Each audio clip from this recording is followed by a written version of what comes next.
Did you know that the more that you lose sight of God, the more that Satan ties you up?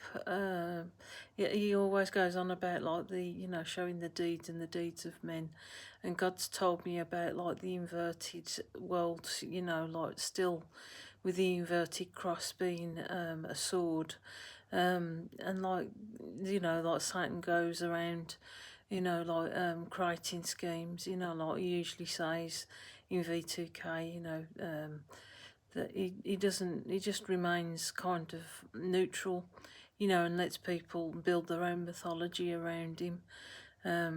He says that he ties them up pretty well, that people who, like follow him and use their own minds to see what he's about and stuff like that. But, I'm seeing like a lot of evidence that, he's well under God's feet, and keep using this saying, like in other words, he's under God's remit. So God lets him roam around like a shark, and he does do a good hatchet job on them, and in the end, like what we're seeing with, many people that are controlling V2K at the moment.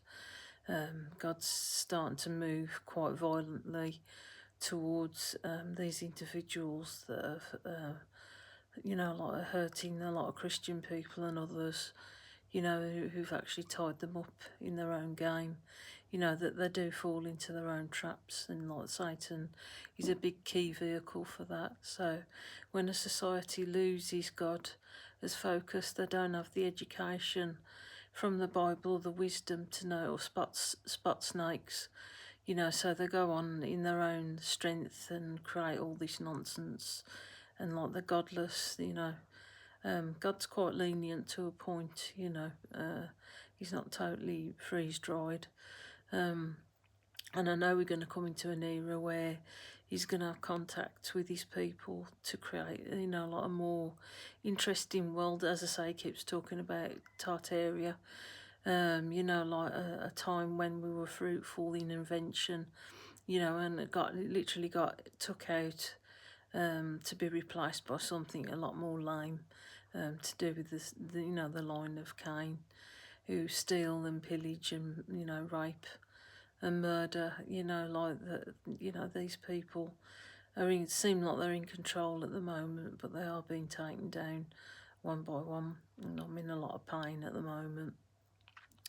And God is starting to lose his patience big time with these people. He's already laid down an interesting future, for those that use esoteric practices, that, they call witchcraft, but it's a lot of rubbish, like it's, like God says, there are no gods before me or after me, like he's the only one, and they're just praying to an empty bucket, really. As I say, Satan is well aware of this, and he just laughs at it, like he just makes them fall into their own traps and helps them do it, It's a bit like a cat that slaps something off the side of a table, he just laughs at it all because he knows the bigger plan. He isn't far from being perfect, but, like he just laughs at these people that think they know better than God, and there's not many that are challenging God at the moment and trying to put themselves on the same sort of plinth as what he is, and they're nowhere near it. It's laughable. Okay, just leave it there.